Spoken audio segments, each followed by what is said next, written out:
to the Israel Museum in Jerusalem. There are so many different mysteries of Jewish history that we can uncover here in the museum. And I want to talk about Shiva Asar B'Tammuz, the 17th of Tammuz, the breaking of the Luchot, the shattering of the walls of Jerusalem, and so many other things that the galleries here in the museum can reveal to us. Let's start with the destruction of ancient synagogues. This lintel, this doorpost from a synagogue is much more than meets the eye, because if you look up close at it, there's a symbol you'll recognize right away, and that is the 7-branched menorah of the Beit HaMikdash. But what's more interesting about this lintel, which is from Nabertin, is what it says on it. And what it says on it is Lemispar 494 shana lechurban habayit nivna. This has been built in the year 494 to the destruction of the temple. In other words, we actually have a shul from ancient Israel which dates back to the destruction. And this is there to remind us of the destruction and to keep it on our consciousness so that we can reach its rebuilding. And that's what we want to talk about. What is it about Shiva Asar B'Tammuz that we can learn from the symbols that are used to describe it, from the art used to describe it, and that relates to the story, that we can bring that to life and really have Shiva Asar B'Tammuz make an impact on our lives. Welcome to the Israel Museum. We are now indoors and we're going to examine some holy cows.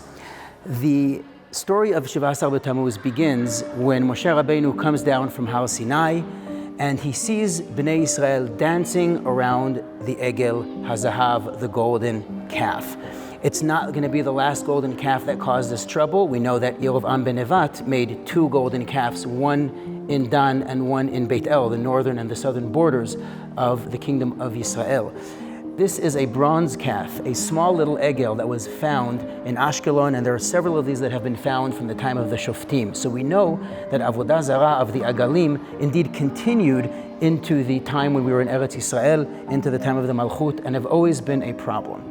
But what was the problem with the Egel HaZahav? Why did Moshe Rabbeinu have to break the Luchot on Shiva Asar B'Tammuz? And the key to that is not the Egel itself, but rather the dancing. Because consider this, when Hashem tells Moshe Rabbeinu, Saru maher min haderech, asu lahem egel masecha. Oh, if they have gone astray, they have made for themselves a calf. Moshe Rabbeinu argues with Hashem tooth and nail to say, well, what's the problem? I mean, they're kids, they don't know what they're doing. And then when Moshe comes down and actually sees that happening, he says, oh, I guess Hashem was telling the truth. To understand that, we're going to go to the Byzantine art as well as to more contemporary Jewish art from synagogues, from Jewish art, and all kinds of other really amazing artifacts. So let's continue.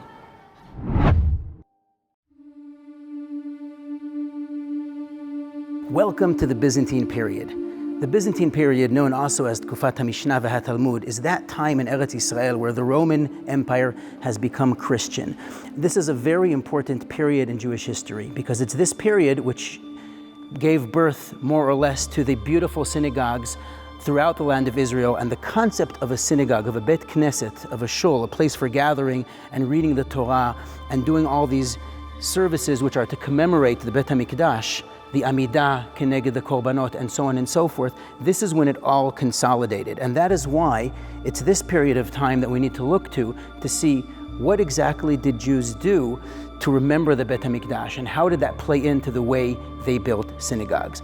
Behind me is a reconstruction of the Heichal, the Aron Kodesh as we would call it today, of the synagogue in Susia, which is in the South Hebron Hills, Drom Har Yehuda, and it is typical of Byzantine periods of the time. You have a niche for the Sefer Torah with 2 flanking niches with a menorah.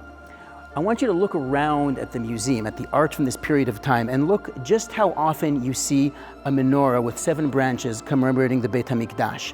For example, in this mosaic floor from in front of a Heichal, from a synagogue in Bet She'an, which has 2 menorot, it has a shofar, it has a machta.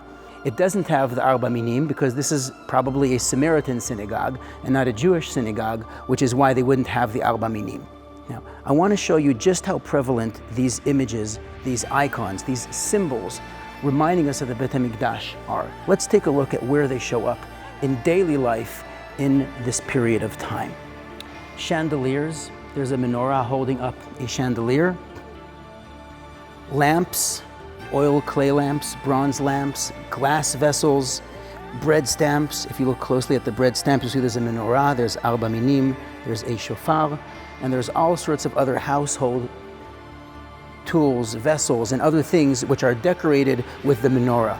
A large reconstruction of a menorah with flanking lions. We are used to seeing flanking lions around a Sefer Torah, around the Luchot, and we're going to talk about that very soon.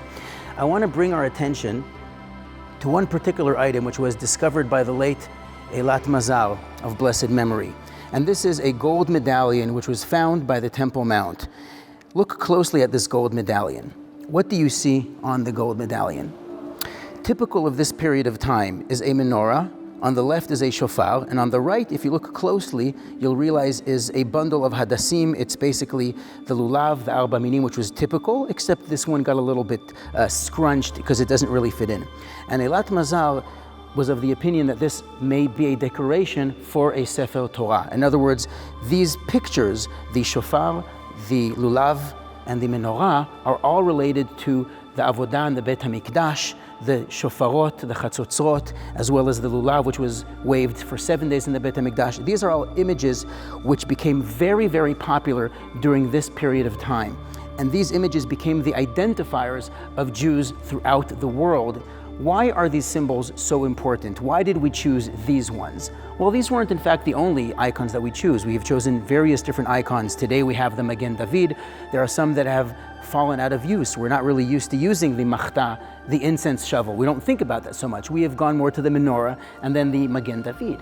But what is it about these symbols? I would like to wrap up this conversation on Shiva Asar B'Tammuz, the shattering of the Luchot, the breaking of the Luchot, and the problem with the dancing around them, to more contemporary art of synagogues and Jewish art, so that we can really reflect upon this and how it impacts our times today. Let's go to the more contemporary Jewish art.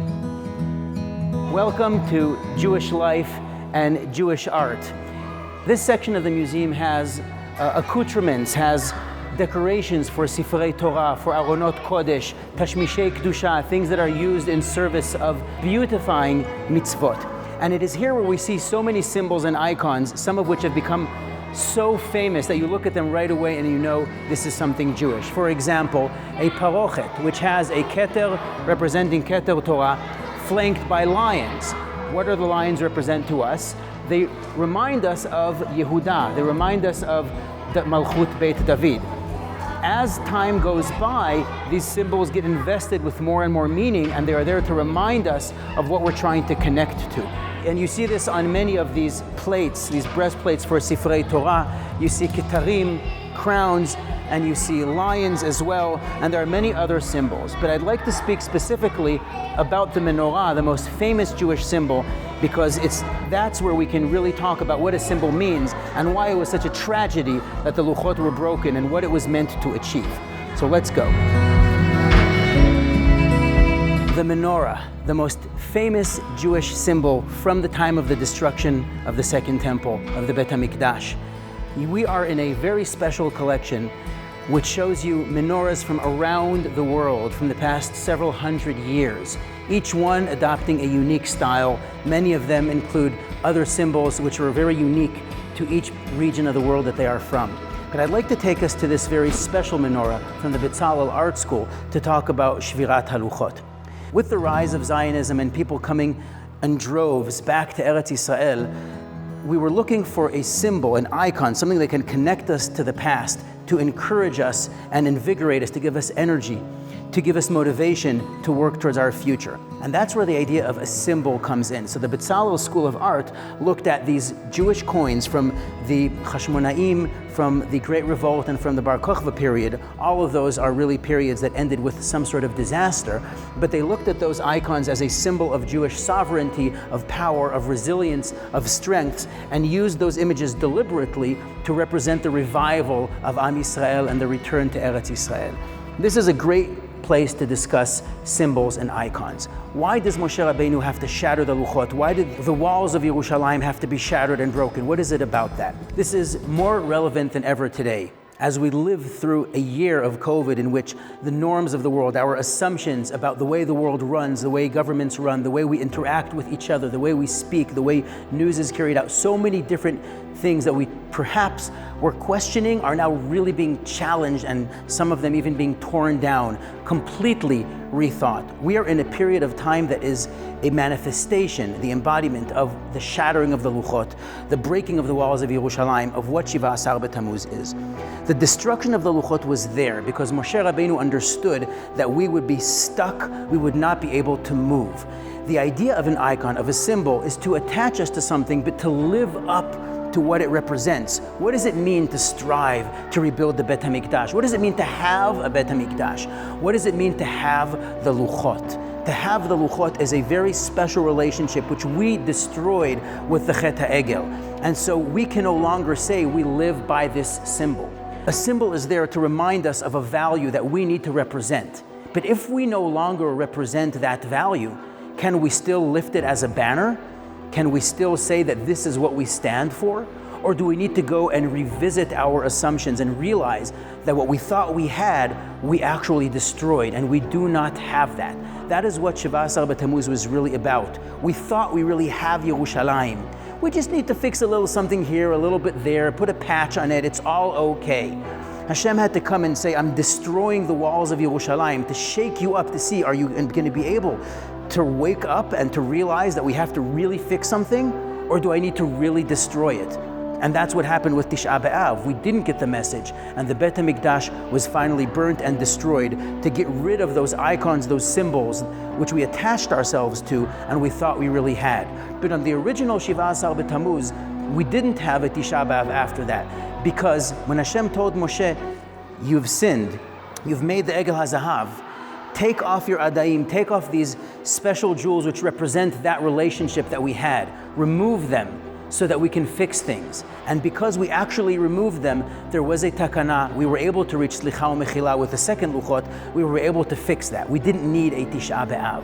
But when the first and second Beit HaMikdash were destroyed, we needed a Tisha B'Av because we didn't get the message. How do we take that towards our lives today, towards Tafshin Pei Aleph 2021, in which we are seeing the world being challenged, all our assumptions falling apart? We need to reanalyze, reassess, revalue, and understand that indeed everything that we believed is being challenged and shattered and broken. And if we take those lessons to heart, hopefully, Bezrat Hashem, Tisha B'Av will become l'sason u'lesimcha. It will be a happy day which we will celebrate in Binyan Yerushalayim.